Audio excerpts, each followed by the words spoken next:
Hey, it's Chronologically Gaming, the only channel that's perpetually retro because we're playing every video game in order of release. Tonight's episode is for a very specific audience. Do you like video games? Do you like video games from the United Kingdom? Do you like video games from the United Kingdom that start with the word space? Do you like video games from the United Kingdom that start with the word space and they're from October 1982?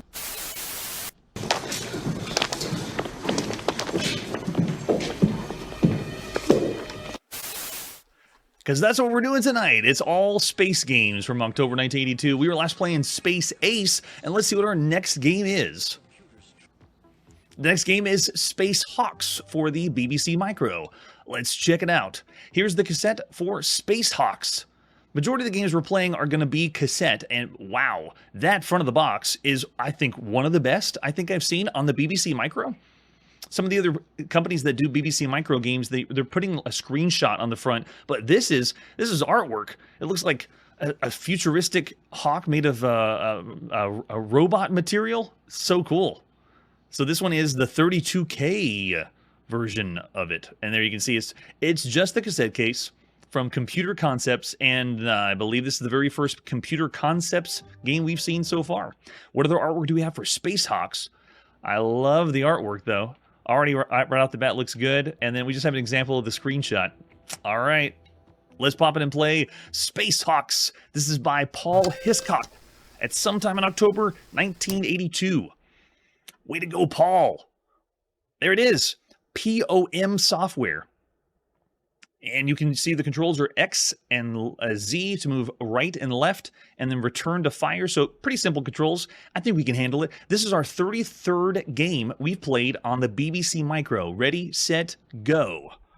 Whoa, wait a second. Joysticks? They rarely ask for joysticks on the BBC Micro. I'm going to have to say no for right now, but the fact that you can play on a joystick is awesome. All right, let's start with skill level 3 and see what's up. All right, so there you go. Move left, move right, move fire. Is it just Space Invaders? Oh, no. Nope, here they come. They're flying in. It's Galaxian. Galaxian-like. They have animated characters, which is a nice touch. The fly-down animation is a little bit more to be desired. Oh, music, though, is pretty good. They're blending in those thumping beats of Space Invaders. Wow. Really, really impressive. Wait. Did I just not... I should have died there. So maybe the collision detection isn't perfect. Whoa. It just got really intense at the end. It goes so fast. Okay, so we can die. Maybe the kamikaze's collision detection isn't so good, but the shots are alright. Go, go, go. Oh yeah, but very, very responsive. And because this is joystick controlled, or you can use the joystick, makes this a notch better when you think of all the games you can be playing right now across home computers. Oh gosh. Oh man, it's so fast. And it looks like what we have here is what you see is what you get as far as the gameplay goes. So while this is the first game we've seen by Computer Concepts and Paul Hiscock, the joystick control is very rare. Of all the games we've played so far on the BBC Micro, this is the 6th game that has joystick or joystick enabled. And the companies that did that was Acorn Soft, Superior Software, and Program Power. So I'm amazed they got the joystick going for this one. Yeah, for the Micro, it's pretty good. Sound effects is also what takes it up a notch, too. So this is obviously a Galaxian variant. This is our 78th Galaxian-style game we've ever played on the show. Oh, and we restart, we couldn't pick the skill level again. I wonder if we have to break and then come back in to change the skill level up. But this is level 3. It's got a few different ones, and in my playtest, all it does is make it faster and faster. But for moving left, right, and fire, it's good. So far, this is the 3rd Galaxian variant we've already played on the BBC Micro, after Arcadians and Galaxians. I would give those the nod as being better. So this is not as good as Galaxians and Arcadians that you could already be playing on the BBC Micro, but this is still pretty average for all the ones you could see at the time. Curtis is saying solid 3. And you know what? I couldn't agree more. Of all the games you could be playing across all home computers or micros, I got to give it a 3. And I'm looking in the chat. Yeah, a couple 3s. Oh, 3.5 from Steve. Very nice. Very nice, Space Hawks. The front of the box is another nod. It's very, very well done for a game on your BBC Micro. All right. That's right, James. All right, our next game is On the Dragon 32, this is Space Monopoly. Space Monopoly, we played Monopoly, I think, only once as a video game up to this point, maybe twice. Let's take a look at the box for Space Monopoly. Doesn't look like Space Monopoly to me. Monopolize the Milky Way. Become a galactic mega billionaire for the Dragon 32. This one was our 29th game we've played on the Dragon 32, and we've actually already seen this game, but I won't reveal it until we get in the game, unless someone from the chat reveals. So here it is. There it is. Oh, we actually have the 3D one? Nice. Let's see it. Oh, yeah, look at that. Space Monopoly. Very, very sci-fi-ish. Dragon 32 delivers in some form or another. Have anything else for artwork for Space Monopoly? Yeah, there's our cassette we're going to pop in the Dragon 32 to play. This one's by Microdeal, and for the UK, this is Microdeal Cornwall. The only other game we've seen that was labeled Microdeal Cornwall was Escape, was the Ken Kalish version on the Dragon 32. How do we play Space Monopoly? Oh, it shows us how to load on the inside sleeve. And then after you press load, the object of color Space Monopoly, now they're adding color to it, is to amass the greatest amount of money. This is accomplished by establishing a vast interstellar shipping lanes and purchasing stock in the companies that control those trade routes. During the course of the game, stock appreciates in value as the shipping companies become larger. Also, smaller companies can be merged into larger ones. Wait a second. So this is a sci-fi trading game, but it's a sci-fi trading game that incorporates the stock market. I don't think we've seen that for any video game. So if you're into stock trading and sci-fi games, then this is for you. I'll just leave this up here. If you want to pause and read the rest of the manual, there's your lore for Space Monopoly. Make sure to bring some friends along for you, too. All right, let's see what you got. Let's pop in and play Space Monopoly. This is originally by Spectral Associates, published by Microdeal Cornwall at sometime in October 1982. So this is going to load cassette, and we're going to fast forward through the cassette, not wait for it to go, and run it. This is the 14th game we've seen by Microdeal here on the show, and as we boot this up, you may notice we played this before. This is also the 26th game we've played by Spectral Associates already. Yep, we've seen this one before too. It's the identical game that we've already seen. And it's still going. Can I just push enter to go, please? Thank you. You don't have to wait for the whole thing to load. I think it just keeps going. All right, so you can play up to 2 to 4 players in the game, and I'm just going to go with 2 because this is not going to take very long. Oh, we can name it ourselves. Nice. I'll be Chrono, and the last person in chat was Steve. Steve will play with me on the Dragon 32. As the game loads up, this should look familiar. We've already seen this exact game. It was called Color Space Traders in April of 1981. So this is, once again, a Coco game brought over to the Dragon 32. And as far as like merchant games or trading games, or I mean, even the stock is kind of interesting, but the rest of this is very, very bare bones. It is lighting up and making noise, but the game is more or less like Othello. But I'm like downsizing it. You do have to amass money and take over different areas of the galaxy. But this is the galaxy, what you're seeing right here. You're moving around and gathering each piece. And if you play with multiple people, have different colors to take over the different places. And whoever has the most colors then wins. And that's all I'm going to show for the game. As we get the bleeps and bloops, I will not play a full game of Space Monopoly here on Chronologically Gaming.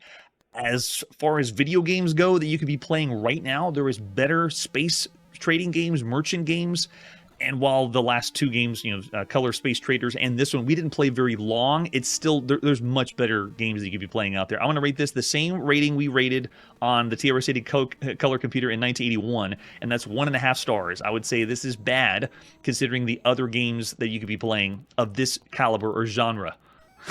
Yes, I know, right? We should leave that on for ambiance. I like it, Pal Puck. Great idea. Maybe we could make it part of the countdown at the beginning of the show. So there you go. That's Space Monopoly. But there's more space games to come. Let's see what's next.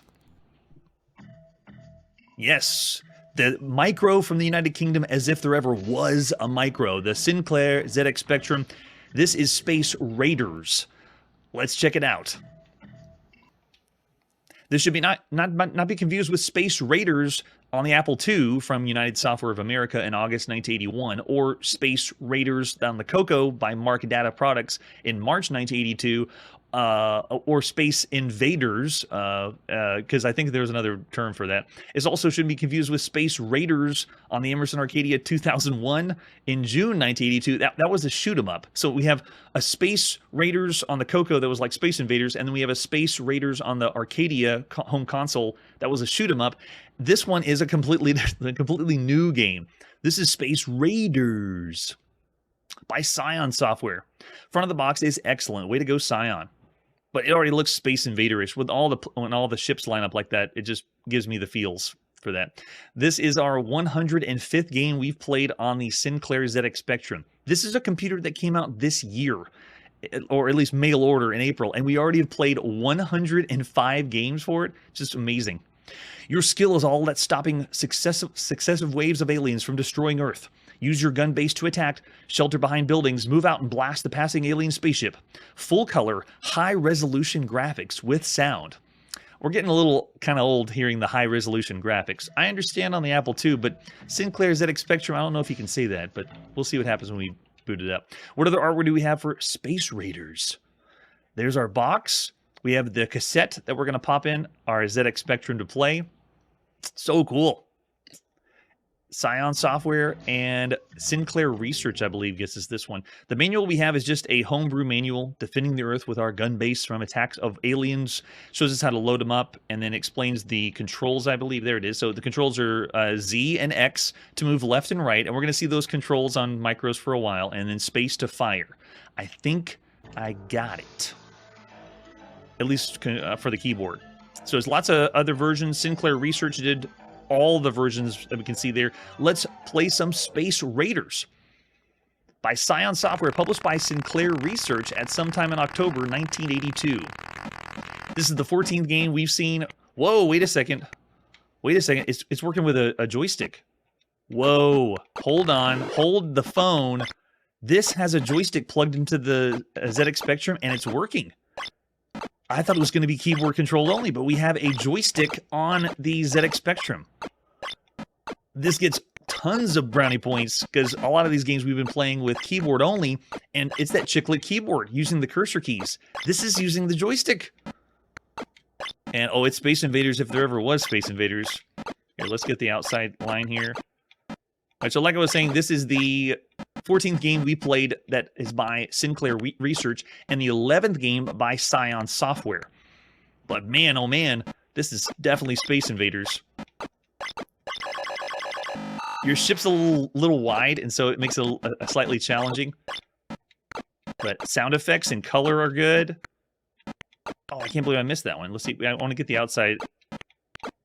They're moving left and right pretty quick, and then their shots cancel out your shots. Say we got one life left. Nice. So fresh alien designs. They're not exactly ripping off Space Invaders. Space Raiders is its own thing. When the UFO shows up, he just putters along. We got the UFO. Oh man, great sound effect though. Yeah. Thanks so much, Curtis, for the comment. Now, can we finish it? I was going to finish up with some more fun stuff to say, but it's last one. It's going to go slow. Look, while the UFO's there, the other alien's going slow. It's not going as fast as it would go. Whoa! Yeah, crank up the volume on your ZX Spectrum for that one. Your mom will love it. Yeah, this is great. Barebone Space Invaders, done very well. The controller, though. The controller. I gotta give some props to the controller here on the ZX Spectrum.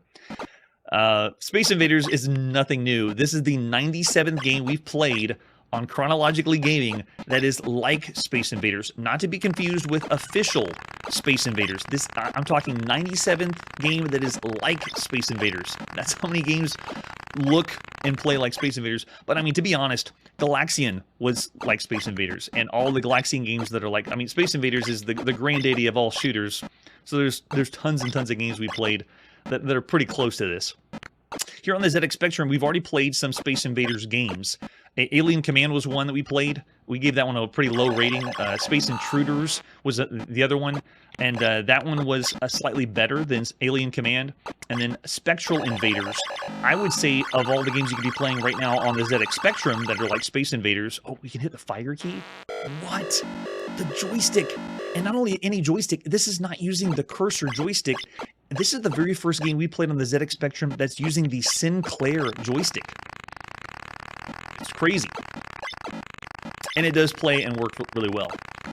Which, by the way, the other game, Spectral Invaders, did use a cursor joystick. So it's another game you can play with a joystick. But, whoa, this is pretty close to Spectral Invaders. So if you want to see them side by side, we have links where you can watch us play that game from Chronologically Gaming. But this is pretty close to that game. So I'm going to rate it the same as what I would have given Spectral Invaders. Maybe even a notch above. Yeah. The shields do look like Swiss cheese.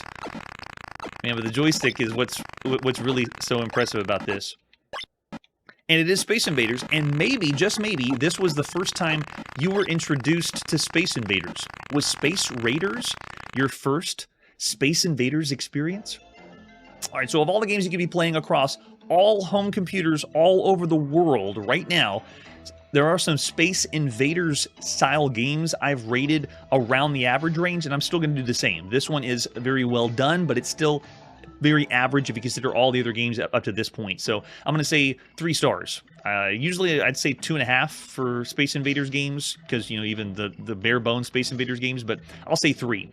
That joystick is what really helps this one. All right, so after Space Raiders, what's our next space game? Our next space game is on the BBC Micro. This is Spacemaze. Let's see what Spacemaze has for us. Shouldn't be surprised if you're familiar with a few games, but the front of the box doesn't really explain anything. There's a ship that's on fire. Maybe we're inside the ship and it's a maze. This is my program power. Yeah, they usually do the box that looks like that. Oh yeah, there you go. That'll explain everything once you see the screenshot. We have a few different versions for this one. Let's pop in and play Spacemaze by J. Barfield, published by Program Power at sometime in October 1982. We got to do a little bit of a code to get the game to go in. And then once it loads up, then we have a few more things after that. Here's our 33rd game on the BBC Micro that we played on Chronologically Gaming. Good night, that's a lot of red. And then we do have story. You're an intrepid adventurer from Earth. Caught in a fierce magnetic storm, you crash landed on the legendary labyrinth of Titan. Sweet! This takes place on Titan. The rescue services have been sent to aid you due to the storm. They cannot land to pick you up. They have, however, sent a transmat probe, and all you need to do is touch this device and you'll be transported to the orbiting fleet and safety. However, since the elder race... I'm going to stop there. I'll let you read the other ones after that. I'm going to make a note that this is taking place on Titan, which is kind of cool. But we have bloodthirsty Froogs who are going to attack any living thing on sight, awoken from their slumber. This is awesome. The following list is a summary of inputs. So we move our character around using this, F-O-L-R, and in lowercase, by the way, lowercase L, lowercase R, to turn around left and right. Oh, and there's a wait key. Does that mean this is real time? We select a difficulty between 1 and 8. I'm going with difficulty 1 to play this. Maybe Thanos will show up, Curtis. We'll have to see. All right, so we have to wait approximately 20 seconds. While we're waiting, this is Program Power's 22nd game we've played on the show. So already a lot out there by Program Power. And, oh, we're already in. Now, where in the world are we? So what you do first is you push H to see the top-down map. And I might lose points. I don't know if they're giving us points, but you hit H. You wait a little bit, and there you go. So we're in the map. So we're facing north, which means we're staring at the wall. We are the top left X. And we're trying to get to where the exclamation point is, and the other blue character is the Frood. So ready? We need to turn right, I believe. Yes. Wait for it. There we go. So we turn right. We can see where we are now. If we hit F, we'll go forward, which means we'll be staring at the wall. Yep, there it is. So there's a little lag. You do the command, but then you have to wait for a sec. So you watch. We wait. Yep. And we waited, and then we'll do it again. We'll go forward, and when I go forward, it's going to blink for a sec, and then, so it's a slow-paced maze game of all the maze games we've played so far on the show. So let's go forward again. Forward. And if you do the incorrect command, then it bleeps at you. All right, so let's go left. And we're making our way through the 3D maze. And if I ever want to, I can always hit H, show the top down of the map. And they give you options of you can stand still and turn around, left and right. Or you can turn and move at the same time. It's got to be basic if it's this slow. That's what I would think too, Curtis. Someone will tell me in the chat. All right, let's go forward. I really want to get to the door so you can see some of the animation. All right, so let's go to the left. Wait, left. There's the door. All right, keep going forward. And every time I move forward, it blinks. We don't even get the cool redraw animation. It just blanks and then goes to the next one. Okay, so let's go forward. And then we want to go through the door, which I believe is O. Oh, yeah, that's the cool part. But to tell you the truth, we've already seen better 3D games like Escape. Ken Kalish has still the best one. All right, so let's go. We have another door on the right. What happens if I go R? Is that directly on the door? No, that's to the wall. So go back left. And then go forward. And then go to the right to go into this door. There we go. So you see how it works. You make your way through the maze, and we've already played so many 3D mazes here on Chronologically Gaming that I now break them apart into two groups. We have the 3D mazes that are like Pac-Man, arcade action kind of games, 3D maze. And then you have maze games like this that are just just get yourself to the end of the maze, or puzzle style games that we've seen since the arcade a long time ago. Oh, is this a dead end? See, that's why you got to watch. You got to look at the map. Wait for it. There we go. Okay, yeah, it was a dead end. So we weren't supposed to go in that door on the right. We were supposed to go to the second door on the right. Don't forget it. All right, so of all the games you could be playing right now on home computers, we've already played these kinds of 3D mazes. This is the 15th puzzle-like 3D maze game, or just get yourself to the end of the maze from a first-person perspective. It's slower paced, but we've already seen other slower paced games. In fact, there's another 3D maze game on the BBC Micro you could play right now by IJK that's faster. So there's a faster way to play a 3D maze game on this Micro specifically, but to rate this against all the computers that you could play out there, I would still say it's around the average range. So looking at the chat, I see 2.5. Yeah, the redraw, I don't mind if the screen blanks, but I do enjoy the slow draw in, and we played games that were slower drawing in than this one. So yeah, 2.5 from Curtis. The other cool factor is you have something else in the maze, not just you trying to get to the end, but even then we played games like 3D Monster Maze where monsters are chasing you. So I'm going to say 2.5 stars of all the games you could play right now across all home computers. It's still average, but just slightly less than average than usual. All right, so after Spacemaze, we have one more space game for tonight. Our last space game is Spacewarp, also for the BBC Micro. Let's check it out. Starting with the box. Nice, Bug Bite. The old school Bug Bite logo, by the way, up there. All right, so Spacewarp is a completely different breed of game, and this one's going to be a difficult one to showcase. But you got to admit, the front of the box is doing yet again another ripoff of the Millennium Falcon or some other sci-fi ship. Man, this is what's great about this era of gaming. It's just anything goes. You just do whatever you want to do, and then later worry about legal. It's so fun. All right, so if you look at the rest of the box info, it gives us one example of what the game is like, and that's where I'm not going to be able to do it justice. All right, let's pop it and play some Spacewarp. This is by Bug Bite Software at sometime in October 1982. We're once again on the BBC Micro. This is our 34th game for the BBC Micro. And it's Bug Bite's 18th game we've seen, and that's including all ports that Bug Bite's done. Ooh, wait a second. Hold on, the front of the box was the Millennium Falcon, and then we got the USS Enterprise when we get in the game. They're just blending both Star Wars and Star Trek. That's right, Curtis. Who cares about copyright? That doesn't exist right now. I wonder when I'm going to start getting copyright strikes on my show. So it begins with just constant bleeps. All right, we'll hit any key to continue. Let's keep going. So while the front of the box had the Millennium Falcon, the true origin of this game is it's a Star Trek fan game. And this is the 61st Star Trek fan game we've played on the show. Not official Star Trek, just someone wanted to make a game that's like Star Trek. But there's also something else. This is one of those Star Trek strategy games. So it's not just a fan game, it is a Star Trek strategy game. And this is the 54th game that plays like those Star Trek strategy games that we played here on Chronologically Gaming. That's how many Star Trek-like games. All right, so this is Spacewarp, and I'm going to warn you, this is the most text of any video game that we've ever played.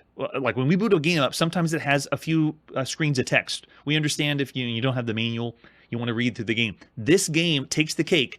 Of all video games so far, this is the most text that you would read before you play a video game, bar none. Are you ready? I am not going to read through the whole thing. I'm just going to take it's going to take a long time to go through. Here we go. We have the Spacewarp simulator, the guidelines to assume control of the ship.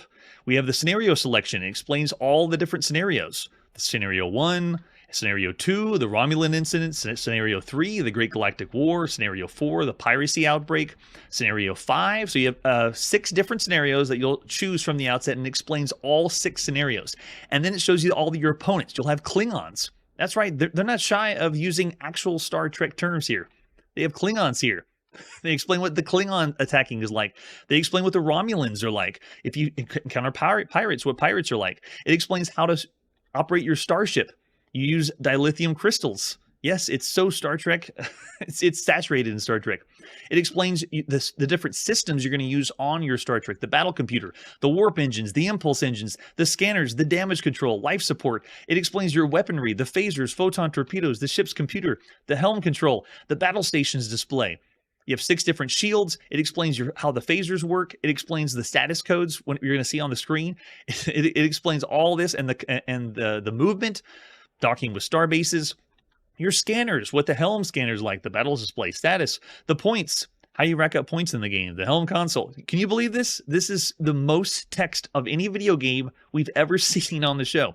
We have the battle display, what all that means. And all these controls are all going to take place on your BBC Micro keyboard. There's the ship's computer and all the controls for that. So this game is also a very rare find. I have not found any manual or inside sleeve of Spacewarp on the BBC Micro. So all this is all in the game. There's not another reference that I could be looking at. And then it says, "Good luck, Commander." And then finally it boots the game up. Oh, it does have copyright. What do you know? Did you see that? Copyright audio? How are they going to copyright the game when it's ripping off Star Trek? So it asks you what level of difficulty you want. We're going to do difficulty 1 because this game's just crazy. And then what kind of scenario we want to play. So now you can do the first scenario, which is scenario 6. It's just a routine patrol. Very, very simple. You were counting, James? I love it. That's right. 52 pages. And it's the max. So moving forward, if you could just be on every show, James, in the live chat, and just see if there's any other games that beat 52 pages. We might do it someday, but I don't think it's going to happen anytime soon.